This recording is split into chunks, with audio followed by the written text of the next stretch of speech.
Hey guys, this is Tauna. Today we're going to be talking about Duskmourn shaking up to be freaking hot already. I wanted to go and do this one. I don't know what you guys want in terms of coverage of like pre-release spoilers and, spoilers of new cards coming out. But this is kind of like a summary-ish of like a tiny little bit of a summary as to why I think Duskmourn is actually looking really, really great and looking like a very fun set to open, looking like it's going to be a very interesting set to see how it affects Commander and stuff. Now, I know we're only 2 days into previews, but I just think that some very hot things are looking that are shown today and over the last few days. It looks like there's a couple new land cycles. There's a bunch of new treatments for booster fun, which I think was something that people kind of complained about with Bloomburrow, and just some very interesting mechanics that aren't as kind of like, narrow and stuff. So, there's more likely that you could find room for them in a whole bunch of different decks. Now, obviously, we're very early into previews and stuff, so this might change. And let me know as well what you guys want in terms of like the kind of like pre-release, the coverage of this kind of stuff. So first of all, this was revealed today, new land cycle. I'm calling them the Trisk Lands. They are to do with 13. These lands look really interesting. Now, while in standard, these may not see as much play because they're going to be a bit slower and stuff, I think. And, you want to kind of go hard and fast into your 60 cards. In Commander, I think these are a great kind of budget option. First of all, it's when any player is 13 life or less. So if you're sitting back, kind of not doing all that much and people aren't attacking you yet, then you might have them come up in not too long.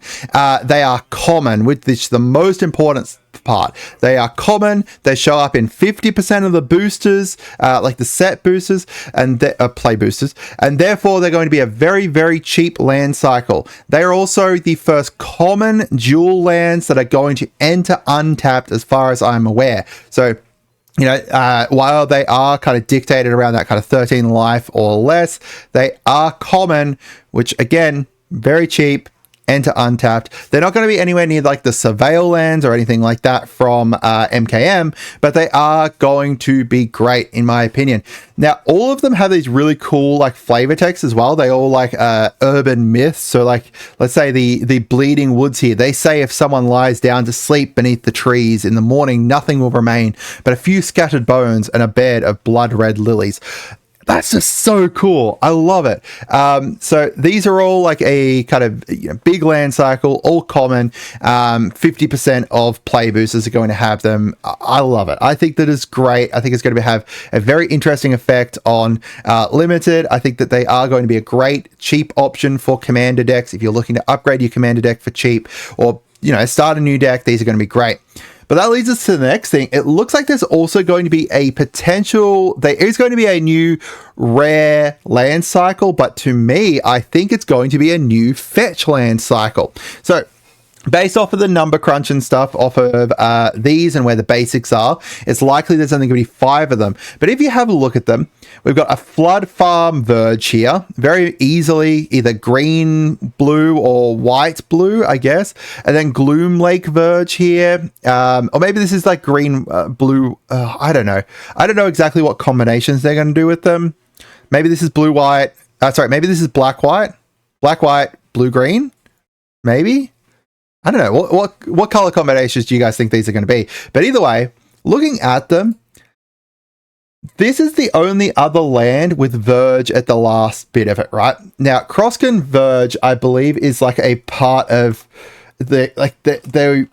it's not a part of a cycle at all. It's just kind of like this weird fetch land that was added in, and the good part about it is that it is able to fetch any forests or plains, so it's not kind of dictated by needing to be a basic forest or plain. It does enter tapped, and you do have to pay 2 to be able to fetch, but this would be a very interesting thing to see kind of reprinted here with a new version or an upgraded version of it. Maybe it enters untapped, but it still is tapped for colorless, tap to search for plains or forest or whatever colors these end up being.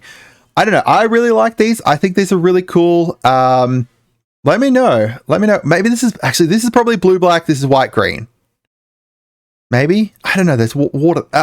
Who knows? Yeah, this could be anything. I'm pretty excited about that though. Like fetch lands coming back. At least, yeah, I'm 99% sure that's fetch lands.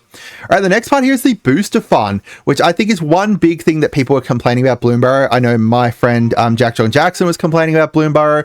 Is when you're opening Bloomburrow, there was only really 2 special treatments. Well, technically 3. But one of them was only on like 8 cards. One of them was only like 11 cards. And then the Woodlands was a little bit more spread out. But realistically, there wasn't all that much kind of booster fun within them. Like you get the Woodlands one more often, but then the actual kind of the field note treatments were really rare and the borderless ones were really rare. But this time around, we've got more than that. So this set looks like it's going to be really fun to open. As well as in Bloomburrow, you had that uncommon land cycle that was also stuck at Typal. And I believe it took an uncommon slot. It was not the land slot because they had like the full art land in every pack. I don't believe that uncommon land cycle, the Typal one that was like, you know, blue and it was like tap to surveil if you had a rat, frog, bird, etc. enter. Also, neither of them have a bonus sheet, so just kind of keep that in mind. But I think that, like, if you compare it this way, these are the different booster funds that you can get within Duskmourn. So you've got the mirror monster ones, which is essentially kind of like your looking in a mirror at the monster, like if it's from someone's glasses, or this one's here from like a knife or something. You've got the double exposure ones, which is showing like the fears of the people and everything, which is cool. This one here, I can't remember what it's called. Paranoia frame, I think it is, with the instants and sorceries, and looks like an equipment as well. This one here, now this is going to look like a normal card, but it's not. It's up here. Up here, it's a special kind of monster art, which essentially there's going to be 2 arts that look very similar, but in one of them there's going to be like a monster in it and one of them's not. It's the exact same card. It's just got a monster in one of the pictures, not in the other one. I think they're really cool because kind of like you look at it and then you're like, take a double check. Like, wait, this looks different to my, I thought, oh, that's pretty cool to me. And then we've got the normal kind of borderless ones. So in Bloomburrow, we only had this one here, which was the woodland frame, which is more similar to, I guess, kind of the hidden monster ones. It's probably most similar to the hidden monsters, or the hidden monster one probably, or the mirror monsters one.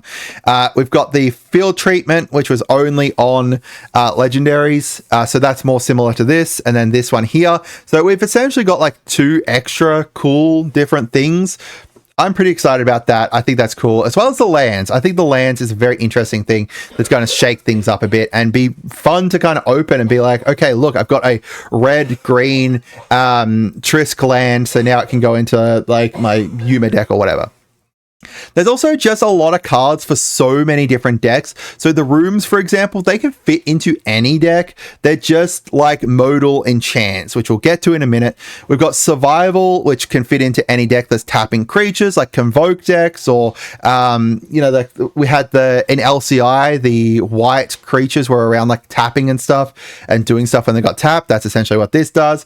Or even like combat. Like this works with combat because it's when you attack, and then after combat, if it's tapped, then it does something and stuff. Like, it's really cool. I like it. So even if you're tapping them because of combat, this fits.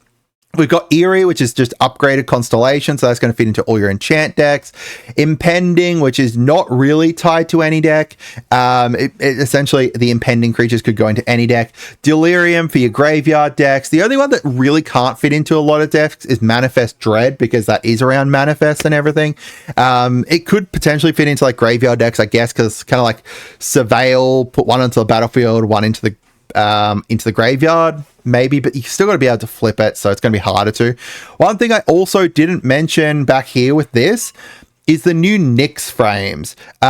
They've put the Nyx enchant creature frames onto like all the enchants and everything. If I go to the room, no, wait.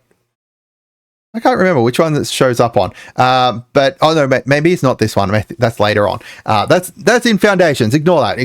Anyway, so onto the rooms. I just like modal spells. Modal spells to me are just a really, really great thing to have in your deck, because it's like you draw a card and then it's like kind of like having two different cards, right? Because you can choose to do the two different things in it, but it's only taking up one slot in your 99.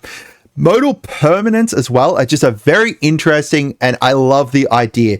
We've done kind of modal permanents before, or it was like transform and stuff where you can only have like one side of it active at a time, but this is going to allow you to be able to have both options, more strength in them if you upgrade them later as well. So when you play this, you can choose to pay 1 and a white, and that's going to do this side, or you can choose to pay 4 and 2 white, and it does this side. Or you can, upgrade it later with it, whichever side you didn't do. So you can play it early, or you can play it late for the stronger effect, and then you can just pay to upgrade it. I really love this idea. So to me, this is kind of like Outpost Siege and those ones where it's like when it enters the battlefield, choose one of these two game modes. But this time around, they can be at different strengths where one is not clearly like the huge upgrade compared to the other one. So like this one here, they're very similar, but over here for the nesting, whatever, doll maker's shop and stuff, there's two very different strengths in here, and they have two very different costs. I love that idea. Maybe you guys don't. Who knows? Let me know. There's also a new roaming throne, except it's blue and it's not tied to just a creature type. This is bonkers. If a triggered ability of a permanent you control triggers, that ability triggers an additional time. That is just really, really great in any kind of deck that's going to be running blue and is having triggered abilities, so like ETBs. This is going to be insane in the Zinnia deck, that just came out. This is going to allow you to be able to just do all those ETBs again, as well as all of the freaking offspring again. Oh, it's so good. Other interesting cards, so these ones are just that I found interesting that I'm hyped for. The Jolly Balloon Man just looks freaking awesome. Like, this is showing that they're not afraid to kind of go into more horror-esque art, as well as the fact that it's going to allow you to do clones and throw clones at things. I'm going to need this for like my my Harvey deck that I'm building at the moment. I'm pretty excited about that. And then we've got Kaito over here, Bane of Nightmares. I love this one just because it's ninjutsu on a commander. Sorry, not on a commander, on a planeswalker. I wish it could be my commander, but unfortunately no, unless I say, like, you know, do the rule 0 thing. But either way, like, ninjutsu on a commander, on a planeswalker is just very interesting. And cool, like, ninja tribal-y kind of stuff that you can do up with this. I think this one's going to be pretty cool, and I could see this slotting into so many, like, ninja kind of decks. Even Surveil 2 is really good. Like, it's just under the zeros. Yeah, I like these two cards. So let me know what you guys think. Are you guys hyped for Duskmourn? Not. I hope you guys had a wonderful day, and goodbye.